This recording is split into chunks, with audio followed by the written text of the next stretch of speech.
కండలు తిరిగిన టెక్నాలజీ కాస్త ఖరీదే గురు. పూర్తి వివరాలకు చదవండి రేపటి సాక్షి దినపత్రిక. బివిరావు గారు, 1000 మాటల కన్నా ఒక దృశ్యం చక్కగా అన్ని వివరిస్తుందంటారు. మనం చూస్తున్నటువంటి దృశ్యాలు కూడా అలాంటివే.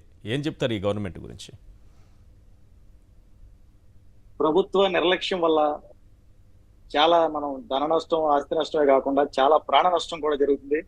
అక్కడ ముందుగానే ఆల్రెడీ మనకి విజయబాబు గారు, మన శివశంకర్ గారు చెప్పినట్లుగా చంద్రబాబు నాయుడు గారి ప్రచార యావ ఎలా ఉంటది.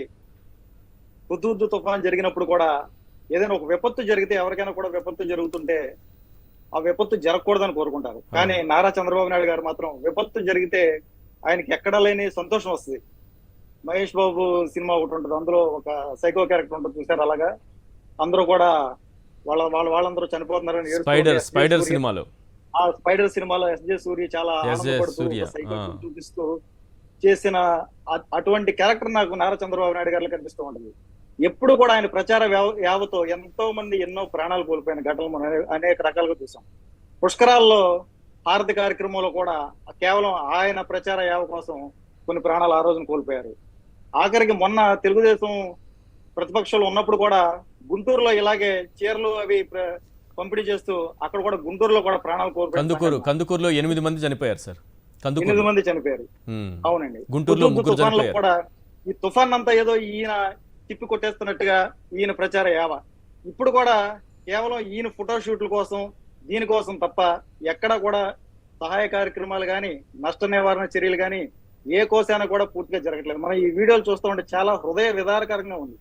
ఎందుకంటే బోట్లు కూడా ఎవరికి కూడా, మనం ఒక వీడియో ఇందులో ఇప్పుడు వాళ్ళు చూపించిన దాంట్లో నాకు కనపడలేదు, కానీ నేను పొద్దున్న మధ్యాహ్నం ఎక్కడో సాక్షిలోనే చూశాను. ఒక బోటు వెళ్తూ ఉంటే అందులో బోటు వెళ్తూ ఉంది, వాళ్ళు అడుగుతున్నారు మమ్మల్ని ఎక్కించుకోరా ఏంటి ఈ బోట్ లో అని అడిగితే మిమ్మల్ని ఎక్కించుకోమన్నారు. మరి ఎందుకు వచ్చారు మీరు అని అడిగితే పని లేక వచ్చామని చెప్తున్నారు వాళ్ళు సమాధానం. పని లేక వచ్చామని చెప్పేసి చాలా వాళ్ళు ఒక వెటకారంగా సమాధానం చెప్తూ వాళ్ళు ఒక్క సెకండ్ సార్, నేను అది చూపిస్తాను. ఎస్, చాలా మంచి విషయాన్ని గుర్తు చేశారు.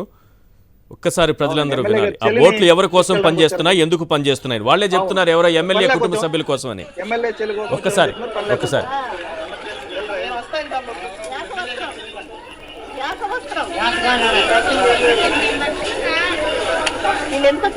ఎమ్మెల్యే చెల్లెలు అంటే మునిగిపోతుందంట.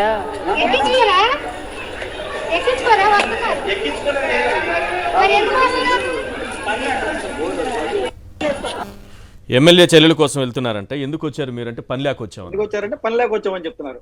అంటే ప్రజల్ని కాపాడడంలో ఇంత చిత్తశుద్ధిని ఈ యొక్క ప్రభుత్వం ఇక్కడ వ్యవహరిస్తా ఉంది. బుడమేరు గేట్లు ఎత్తడం వల్ల 11 గేట్లు ఎత్తడం వల్ల జరిగిందని చెప్పి జగన్మోహన్ రెడ్డి గారు ప్రెస్ మీట్ పెట్టి చాలా క్లియర్ గా చెప్తే, దానిలో కోడిగుడ్డు మీద ఏకలు పీగుతున్నట్టుగా వీళ్ళు జరిగిన ప్రమాదాన్ని ఖచ్చితంగా అక్కడ బుడమేరుకు సంబంధించిన గేట్లు ఎత్తడం వల్లే జరిగిన దాన్ని మానేసి దాంట్లో టెక్నికల్ పాయింట్స్ అని ఎత్తడం, దాన్ని ఏదో రకంగా దీన్ని డైవర్షన్ పాలిటిక్స్ చేస్తూ వీళ్ళు చాలా దారుణంగా వ్యవహరిస్తూ ఉన్నారు. ఏదైనా కూడా prevention is better than cure అన్నట్లుగా వైఎస్ జగన్మోహన్ రెడ్డి గారు ఎప్పుడు కూడా విపత్తుకి నష్ట నివారణ చర్యలు ఎలా జరగాలి, ఒకవేళ వచ్చిన తర్వాత దానికి సహాయ కార్యక్రమాలు ఏ విధంగా జరగాలనేది చాలా అద్భుతంగా ఆయన ముందు నుంచి కూడా పరిపాలనా దక్షతతో చాలా అద్భుతంగా వ్యవహరించారు. ఆ గోదావరి ఘటనలో కూడా మన మిత్రుడు చెప్పినట్టుగా వాలంటీర్ వ్యవస్థతో ఇప్పుడు మనకు నష్ట నివారణ చర్యలు ఒక పక్క జరుగుతూ ఉండగా సహాయ కార్యక్రమాలు ఎలా జరగాలంటే ఎక్కడో ఒక చోట వచ్చి ఒక డ్రోన్ లో నుంచి ఒక 4 కేజీలు 4 పొట్టాలు విసిరేస్తే కింద నుంచి ఆ ప్రజలందరూ తీసుకోవడం. ఆల్రెడీ వాళ్ళు వరదల్లో చిక్కుకుని ఉన్న వాళ్ళు ఒక చోటకి నీళ్ళలో వాళ్ళు ఏ రకంగా బయటకు వస్తారు, ఎక్కడో ఒక చోట బురదలో విసిరేస్తే వాళ్ళు ఏ రకంగా తీసుకుంటారు. ప్రతి ఇంటింటికి ఇప్పుడు డేటా అంతా క్లియర్ గా ఉంటది. రెవెన్యూ వ్యవస్థ అంతా ఉంది. ఇక్కడ ఏ ప్రాంతాల్లో మనకి నీట మునిగినాయి, ఆ ప్రాంతాల్లో ఎన్ని ఇళ్ళు ఉన్నాయి, ఎంతమంది జనాభా ఉన్నారు, మొత్తం రికార్డ్స్ అనేవి ఉంటాయి. వీళ్ళు ఓట్ల కోసం ఇంటింటికి వెళ్ళినప్పుడు ఓటర్ లిస్ట్ అంతా పెట్టుకుని తెలుగుదేశం కార్యకర్తలు మొత్తం పార్టీ కార్యకర్తలందరూ కూడా వాళ్ళు మొన్న ఈ సూపర్ 6 పథకాలని చేయడానికి వాళ్ళకి ఒక యాప్ ఇచ్చి దానిలో ఏ ఇంట్లో ఎంతెంత మంది ఉన్నారు, మీ ఇంట్లో వాళ్ళందరికీ కూడా ఒక్కొక్కరికి ఇన్ని లక్షలు వస్తాయని చెప్పి ముందే అయినా గ్యారంటీ పథకం ఇచ్చి నారా చంద్రబాబు నాయుడు గారి సంతకం, పవన్ కళ్యాణ్ గారి సంతకం పెట్టి అందరికి ఇచ్చామే. ఆ రోజు మేము కూటమిలో ఉన్నప్పుడు మేము కూడా ఇచ్చామే. ఆ డేటా అంతా కూడా వీళ్ళ దగ్గర ఉన్నప్పుడు ఆ టెక్నాలజీని ఉపయోగించుకుని ఏ ఇంట్లో ఎంతెంత మంది ఉన్నారో వాళ్ళందరికీ కూడా ఇంటింటికి తీసుకెళ్లి వాళ్ళకి ఆహారం గాని, నీరు గాని, పాలు గాని అందించాల్సిన బాధ్యత ప్రభుత్వం మీద ఉంటుంది.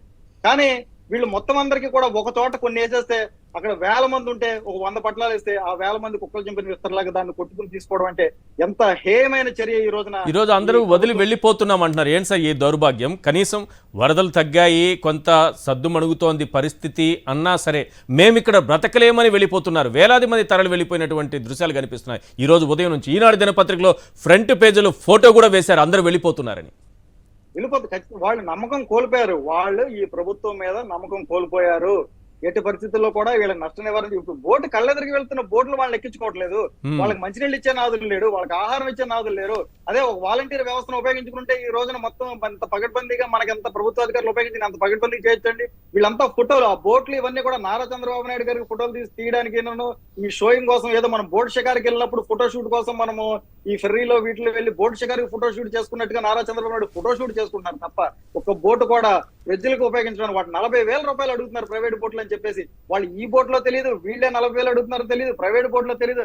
40,000 రూపాయలు ఈ రోజున వరదల్లో చిక్కుకుని ఇంట్లో వాళ్ళందరూ ధన నష్టం ఆస్తి నష్టం జరిగిన 40,000 రూపాయలు ఎక్కడి నుంచి తెచ్చి బోట్ ఎక్కుతారు సార్? అసలు ఏమన్నా ఉందా? అసలు చాలా హృదయ విధానం. పాల ప్యాకెట్ కోసం తొక్కిసలాటలో ఒక ప్రాణం కోల్పోయింది ఇందాక వీడియోలో ఒక సోదరుడు చెప్పాడు. అవును, అక్కడ మనకి ఎంత దారుణమైన ఇదండి. ఇవన్నీ కూడా ఇంకా అసలు మనకి తెలియనివి ఇంకా చాలా చాలా జరుగుతున్నాయి. చాలా దారుణమైన మన మనసును కలిసివేసే ఘటనలు ఎన్నో జరుగుతాయి. 3.5 లక్షల మంది ఆవేదన మనం అందరినీ చూపించలేం కానీ కొంతమంది ఆవేదన మాత్రమే చూపించగలం. అవును, ఆవేదన. పాల ప్యాకెట్ కోసం దాంట్లో కూడా ప్రాణాలు కోల్పోయారంటే ఎంత దారుణంగా వీళ్ళ ఈ యొక్క వ్యవస్థ జరుగుతూ ఉందో మనకు అర్థమవుతుంది. రైట్, ఖచ్చితంగా కూడా ఇది ఫెయిల్ అయిందండి. ఖచ్చితంగా కూడా ఫెయిల్ అయింది. ఈ రోజున వైఎస్ జగన్మోహన్ రెడ్డి గారు కృష్ణలంక ప్రజల్ని ఆ రిటైనింగ్ వాళ్ళు కట్టి కాపాడి ఈ రోజున అక్కడ దేవుడు లేదంటే ఈ రోజు కృష్ణలంక కూడా చాలా దారుణమైన పరిస్థితుల్లో ఉండేది. ఈ రోజున పవన్ కళ్యాణ్ గారు మళ్ళీ మీరు ఎందుకు రాలేదంటే ఆయన చెప్తున్న సమాధానం కూడా అక్కడ అధికారులందరూ కూడా మా చుట్టూ తిరుగుతూ ఉంటారు ఇది అని చెప్పేసి ఆయన తప్పించుకునే ప్రశ్న చెప్తున్నారు. నాకేమనిపిస్తుందంటే పవన్ కళ్యాణ్ గారు చెప్పే సమాధానంలో ఆయన ఒక cinema super star power star Pawan Kalyan గారు ఈ రోజున ఆంధ్రప్రదేశ్ రాష్ట్రంలో ఉన్న సూపర్ స్టార్ పవన్ కళ్యాణ్ గారు ఈ రోజున మనకు ఉప ముఖ్యమంత్రి అయ్యారు. ఒక సినిమాలో మనకి హీరోకి ఎక్కువ స్క్రీన్ స్పేస్, సైడ్ హీరోలకి తక్కువ స్క్రీన్ స్పేస్ అని స్క్రీన్ స్పేస్ అనేది ఒకటి పెట్టుకుంటూ ఉంటారు సినిమాలు తీసేటప్పుడు.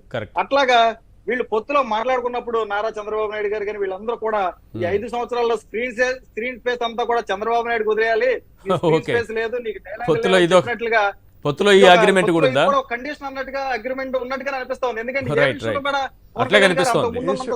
కూటమి ప్రభుత్వంలో బీజేపీ నాయకులు లేరు, పవన్ కళ్యాణ్ లేరు, ఒక్క చంద్రబాబు నాయుడు గారు మాత్రమే షో చేస్తున్నారు ఇక్కడ.